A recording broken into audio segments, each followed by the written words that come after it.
My name's Dan, and I'm going to be talking about the Under-21 European Championships Day 2 with you. I don't know if you saw yesterday where I talked about England versus Poland, and England against Sweden and Poland against Slovakia, but I got both results wrong. So let's see if we can do better today. There are two games on for us today, and I'm going to talk about Portugal versus Serbia, which will be played in Bydgoszcz at 1800 CEST. And I will be talking about Spain versus Macedonia, which will be played in Gdynia at 2045. If you've got any questions, I figured out how to use the group chat function. Please ask me, and as I can, I'll get to them and answer them as quickly as I can. So first of all, let's talk about Portugal against Serbia. This is an interesting one. Portugal, you look at their squad, nice little graphic for you there. Portugal, if you look at their squad, they've done really well before they've come to the tournament. They've played 14 games. In the last 14 games, they've won 11. They've drawn 3. So they look, they've come into the tournament as favourites. And you look at the players within the squad and you think that they've got a really good chance of winning this game. I'm just going to pick up on 2 of them for straight away. One of them is Bruma, who has just signed for RB Leipzig for 12.5 million euros at the start of this month. He scored 11 goals in the Super League last year for Galatasaray. Looks a really good prospect on the wing. And I think he'll be one that Serbia will need to keep quiet. Another player, actually, that maybe hasn't had the season that Bruma has is Renato Sanchez. He's Bayern Munich. Last season, he was named by Lothar Matthäus as one of the worst players of the season. He was a bit cutting. He's never been capped at this level. He's got 12 senior caps for Portugal.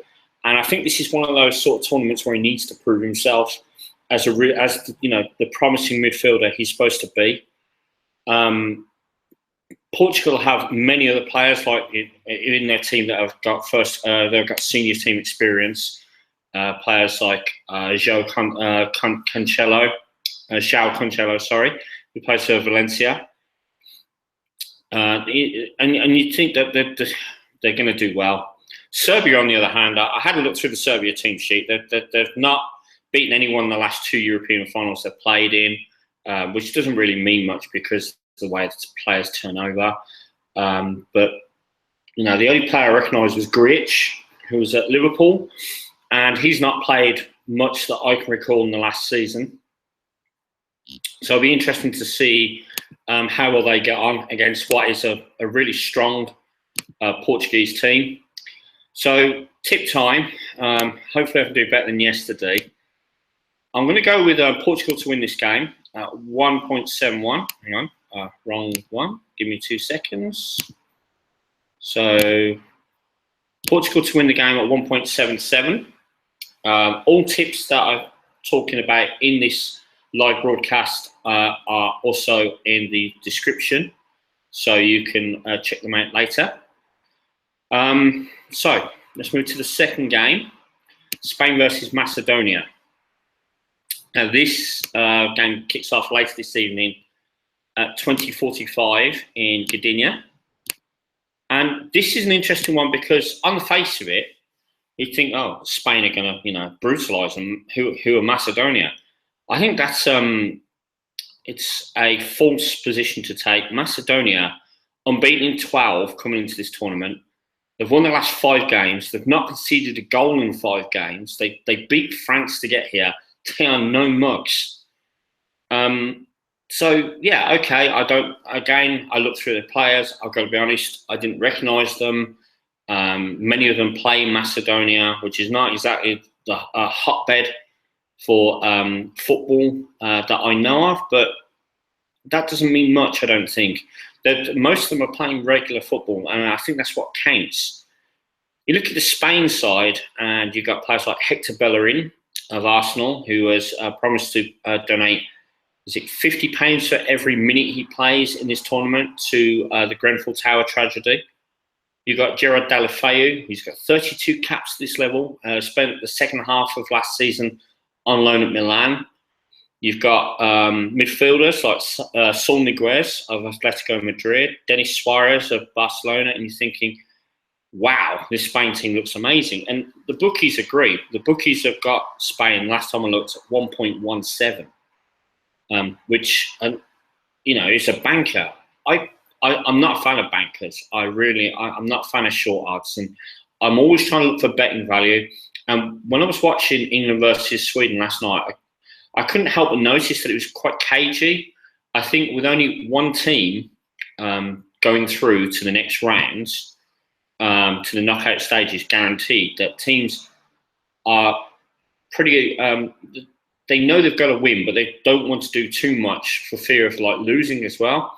And as much as I do think Spain have too much in Macedonia, I think, you know, there's no denying that that's going to be the case. I think backing Spain to win heavily also isn't going to work. So I had a look at the goals markets for this one.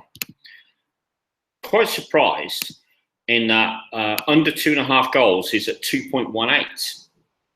And Macedonia have got a really good defence. They're no mugs. So I'm thinking, this actually looks a value bet. I think Spain will win, but will they win by more than 2? I don't think so. I don't think Macedonia will score past them. So this is my tip for this game. Less than 2.5 goals at 2.18.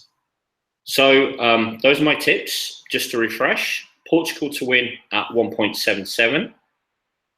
Less than 2.5 goals in a Spain game at 2.18. If you want to check the tips from all the thousands of other tipsters who post on protipster.com, the link is in the preview. That's it for me now. Tomorrow I'll be back on air again about this time, well, maybe a little bit earlier, because then I'll be going to the Czech Republic game. So keep following ProTipster EN on Twitter or ProTipster Global on Facebook for pictures, videos about the matches. We'll do everything we can to cover the games so that you get the insights you need to boost your betting profits. From me, for now, take it easy. See you later.